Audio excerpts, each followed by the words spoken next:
रखवारी करहु तिन कर रखवारी जिन बालक राखय महतारी जिन बालक बालक राखै महतारी करहु सदा तिन कर रखवारी करहु सदा तिन कर रखवारी जिन बालक राखय महतारी जिन बालक राखै महतारी। अच्छा, संसार में कोई उपमा नहीं मिली भगवान को देने के लिए। कहते हैं कि अगर एक बार मेरे सन्मुख हो गए तो फिर मेरी जिम्मेदारी बन जाती है, मैं माँ की तरह आपकी रक्षा करूंगा। माँ की उपमा इसलिए देते हैं क्योंकि माँ ही 3 रूप धारण करती है अपने बच्चे के लिए। पहली गुरु माँ होती है संसार का ज्ञान कराने वाली। माता पिता चाचा चाची बुआ मौसी भाई बहन ये सबका संसारिक ज्ञान माँ सरस्वती का रूप धारण करके कराती है, बच्चे को बताती है ये पिता है, ये भाई है, ये चाचा है, ताऊ है, ये चाची है। तो सरस्वती का रूप बचपन में ही मिल जाता है। बालक बड़ा हो गया, अगर पैसा चाहिए पिता से मांगा, पिता डांट सकता है, पर माँ के पास आंचल पकड़ के कहेगा कि मैया मुझे 500 रुपया चाहिए, तो भले जेब काट के दे, पिता का निकाल करके दे दे। हमेशा लक्ष्मी का रूप धारण करती है माँ। महाकाली का रूप भी धारण करती है। अगर बच्चे को कोई मार रहा है 1-2 बार तो सहन कर लेगी, अगर तीसरी बार कहेगी कि मूर्ख अगर दोबारा चांडाल हाथ लगाए तो तेरा खून पी जाऊंगी। खून पीने वाली देवी कौन है? सब जानते हैं, काली मैया। तो करहु सदा तिन कर रखवारी करहु सदा तिन कर रखवारी जिन बालक राखय महतारी बालक राखै महतारी जिन बालक राखय महतारी। इसलिए भगवान माँ की तरह रक्षा करते हैं अपने भक्त की। बोले भक्त वत्सल भगवान की जय हो। भगवान कहें ध्रुव मांगू, क्या मांगना चाहते हो?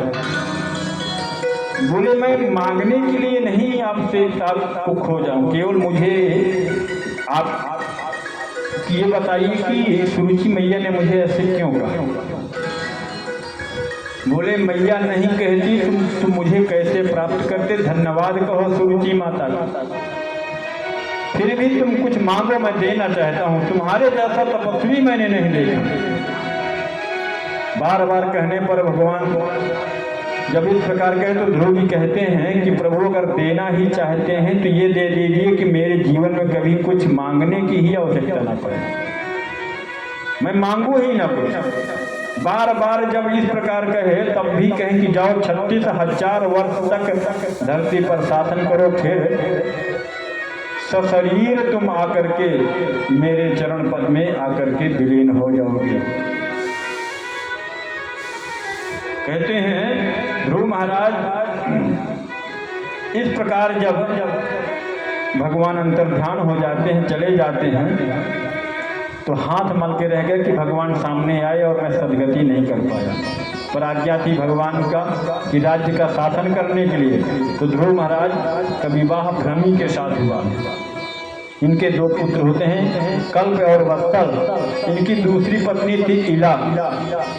कहते हैं इनकी भी उत्कल नाम का एक पुत्र और एक कन्या उत्पन्न हुई। ध्रुव के भाई उत्तम का विवाह नहीं हुआ था सुरुचि के लड़के का। उनका यक्षों के साथ युद्ध हुआ जिसमें मारा गया। ध्रुव महाराज सुने तो जाकर चढ़ाई किए, मनु महाराज आकर के शांत कराए कि ये साधु पुरुष का लक्षण नहीं है, आपके भाई उत्तम ने अपराध किया था इसलिए उसे दंड मिला। इन्हीं के वंश में आगे चल करके कहते हैं ध्रुव महाराज के वंश में महाराज अंग हुए, जिनका पुत्र हुआ बेन, जो बहुत ही अत्याचारी और यज्ञ का विरोधी था। उसने नगर में ढिढोरा पिटवा दिया था कि ना होतव्यम न दातव्यम, ये जाकर के ऐलान कर दो कि न कोई हवन करे, न कोई किसी को दान दे, न धन दे, न अनाज दे, भगवान मैं ही हूँ, जो कुछ देना है मुझे दे। न यष्टव्यम न दातव्यम न होतव्य द्विजा क्वचित इति निवारक धर्मम भेरी घोषेण सर्वथा। निनाद करवा दिया। संत महात्मा ऋषिगण विद्वान जाकर समझाए कि राजन ये अच्छी आदत नहीं, राजा को सार्वभौमिक होना चाहिए। जो धर्म जिस देश में धर्म नहीं होता वो देश जल्दी नष्ट हो जाता। जहाँ का राजा नास्तिक हो जाता है वहाँ की प्रजा सुखी से नहीं रहती। इसलिए राजन आपको धर्म करना चाहिए, पूजन पाठ यज्ञ दान ये सारे लक्षण राजा में होने चाहिए, वही राज्य कर सकता है। जब नहीं माना तो सभी ऋषियों ने हुंकार भर दिया उसके ऊपर। देखते ही देखते उसका शरीर नष्ट हो गया। अब बिना राजा के राज्य कैसे चले? उसी के शरीर को मथा गया। जब मथा गया पुनः तो एक काला प्रकट हुआ पुरुष। बोले ये राज्य करने लायक नहीं है, निशीथ निशीथ कह के बैठा दिए। उसका नाम वही जाति जंगलों में रहने लगी, निषाद। कहते हैं दोबारा फिर मंथन हुआ तो एक भाग से एक स्त्री और दूसरे भाग से एक पुरुष हुआ, जिनका नाम था अर्ची और प्रथु भगवान की ही एक अवतार है। बोले प्रथु भगवान की जय हो। सुंदर प्रथु महाराज की सभी लोग स्तुति करते हैं। त्रिपुरवाम प्रति गायका मुनितोदिता तुष्ट वस्तु तुष्ट मनसा तदवागम्रत सेवया। जहाँ का राजा नास्तिक होता है, धार्मिक नहीं होता, वहाँ की धरती उर्वरा हो जाती है, मतलब अन्नहीन कर देती है, उपज नहीं होती।